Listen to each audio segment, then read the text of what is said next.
très heureux de vous retrouver pour cette vidéo du jour dans le cadre de Bouger la vie, bouge votre été. Alors aujourd'hui c'est pareil, je n'ai pas de papier, je voudrais partager avec vous une notion importante qui transforme ma vie au quotidien et qui va peut-être aussi bouger beaucoup de choses dans votre façon de voir les choses. Ce mot compliqué d'épigénétique, un petit rappel simplement historique et légèrement scientifique, voilà. Le premier à avoir parlé de ça, c'est Bruce Lipton, donc dans un livre traduit en français qui s'appelle La biologie des croyances. Pendant des années, on a cru en fait que le noyau de la cellule, de chacune de nos cellules, était en fait le directeur de conscience. Alors c'est vrai qu'une cellule, entre guillemets, dénoyautée, ne peut pas survivre longtemps pour reproduire son plan ADN, ARN. Ceci étant, à partir du moment où Bruce Lipton a découvert qu'en fait, c'est non pas le noyau, mais la membrane cellulaire qui était le maître d'œuvre de la cellule, parce que votre membrane cellulaire, si vous voulez, c'est comme une antenne qui adapte en fait votre physiologie, votre psychologie, vos neurotransmetteurs, tout ce qu'il y a à l'intérieur de vous, en fonction de la manière dont vous percevez le monde extérieur. Parce qu'en réalité, on ne connaît pas, vous savez bien qu'on ne sait pas ce que c'est notre réalité, puisque chacun de nous, on va dire, la modèle à sa manière, en fonction de ses croyances, etc. Donc en fait, l'idée de la membrane cellulaire, c'est d'adapter votre physiologie, votre psychologie, et donc vos hormones du stress, perçues ou non perçues, en fonction, en fait, de la manière dont vous allez évoluer. Alors, en quoi ça nous intéresse pour notre évolution au quotidien ?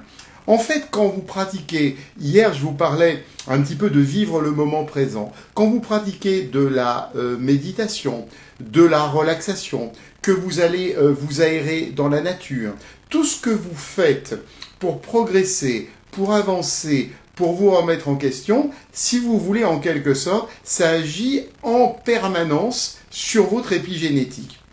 D'ailleurs, de la même manière, on sait que notre cerveau est en permanence dans ce qu'on appelle aujourd'hui la neuroplasticité. C'est-à-dire que c'est la même chose, on a en permanence nos neurones, donc nos cellules cérébrales, qui se réorganisent en fonction de notre évolution.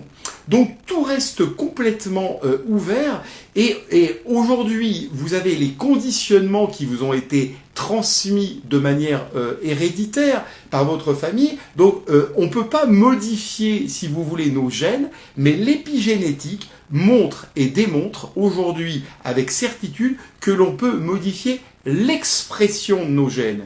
Parce que finalement, qu'est-ce qui se passe au niveau de l'ADN ? Si vous voulez, il y a un processus dans l'ADN qui s'appelle la méthylation de l'ADN. Et en fait, pour que tout fonctionne bien, il y a certains gènes qui doivent être allumés et certains gènes qui doivent être éteints. Et donc, ce que fait l'épigénétique, ce que font les travaux que vous allez pratiquer sur vous au quotidien de différentes manières, en faisant en sorte de ne pas être soumis aux conditionnements sociétaux, parce que la question c'est, est-ce que vous voulez réagir en permanence à tout ce qui se passe à l'extérieur, ou est-ce que vous voulez répondre ? Quelle est la différence ? C'est que chaque fois que vous réagissez, vous avez une réponse qui est complètement émotionnelle. Et vous n'avez pas le contrôle puisque c'est votre cerveau reptilien, c'est-à-dire le cerveau et votre cerveau limbique qui prennent le contrôle au lieu de votre néocortex. Vous passez en cerveau arrière et on a moins d'intelligence au niveau du cerveau arrière qui est programmé principalement pour la survie. Donc, en modifiant l'expression de vos gènes, grâce à cette épigénétique, vous allez activer en fait progressivement un nouvel être. Et je voudrais vraiment vous dire que tout ça, c'est pas théorique, c'est vraiment extrêmement pratique. Je vais vous donner deux exemples. Aujourd'hui, par exemple, au niveau des bactéries, on sait que les antibiotiques agissent de moins en moins parce que les bactéries sont mutantes. Nous sommes constitués principalement de protéines, les bactéries aussi sont constituées de protéines, et il y a beaucoup de scientifiques qui sont en train d'étudier justement à quelle vitesse quels sont les modèles de mutation de la bactérie. Et nous, actuellement, nous vivons dans un monde qui est extrêmement accéléré, et on a un sauf-conduit, c'est de continuer à muter. Et de continuer à muter avec les conditionnements familiaux, mais également avec les conditionnements sociétaux. J'en reparle dans un instant. Je voudrais vous donner un exemple. J'ai par exemple une dame qui vient me voir, qui avait des antécédents, on va dire, liés à l'alcoolisme. Cette dame ne boit pas une goutte d'alcool, et pourtant elle a un foie qui ressemble à celui des personnes alcooliques. Donc cette dame, si elle travaille sur elle, si elle évolue, si elle continue à faire avancer, non seulement elle va faire des réparations au niveau de son foie, mais si elle a, et c'est son cas, des filles, eh bien automatiquement dans les générations suivantes, tout ça ne sera plus d'actualité. Et c'est pour ça que ça va dans le sens contraire de ce que disait Émile Zola, qui avait étudié ça dans le naturalisme. Lui pensait, et c'est toute la série des Rougon-Macquart, qu'en réalité, on reproduit, quoi qu'il se passe, quelle que soit notre évolution, on reproduit les choses de nos ancêtres. Mais Émile Zola ne connaissait pas l'épigénétique.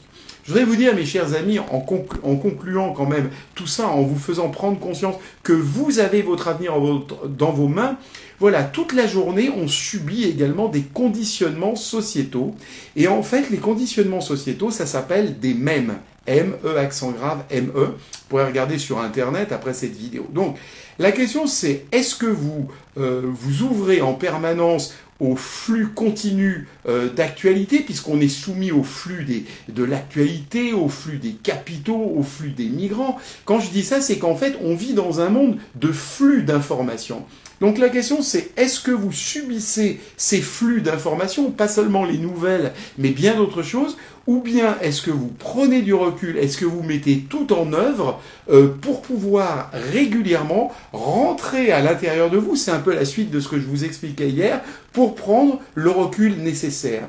Et en fait, aujourd'hui on sait que tout ce qu'on subit, toutes les phrases qu'on entend au quotidien, gagner, comment c'était déjà, travailler plus pour gagner plus, c'est un même, à force d'avoir été répété, ça devient un conditionnement sociétal.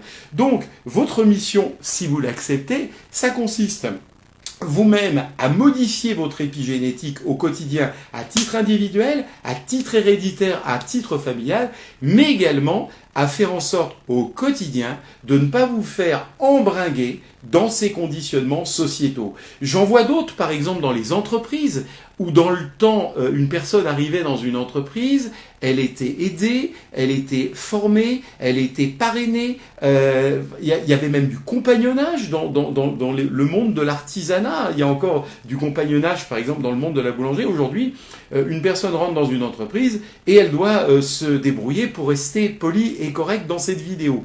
Donc, est-ce que vous trouvez ça normal de rentrer dans ce type de choses au niveau sociétal? Donc, en fait, moi, ce que je vous invite à faire, c'est vraiment d'être intérieurement des résistants au conditionnement. Il ne s'agit pas de faire ça dans la douleur, mais simplement, chaque fois que vous entrez en contact avec la partie lumière, les scientifiques savent aujourd'hui aussi qu'on a une partie lumière dans chacune de nos cellules, donc c'est pas une invention de ma part, eh bien, vous êtes reconnecté à votre intégrité. J'aurai l'occasion sur une autre vidéo d'expliquer qui nous sommes dans le multidimensionnel.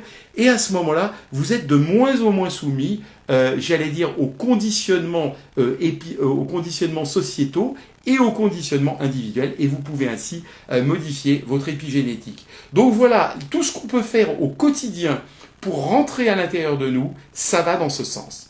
J'espère que ce petit sujet vous a intéressé. Je vous ai donné beaucoup d'informations en quelques minutes.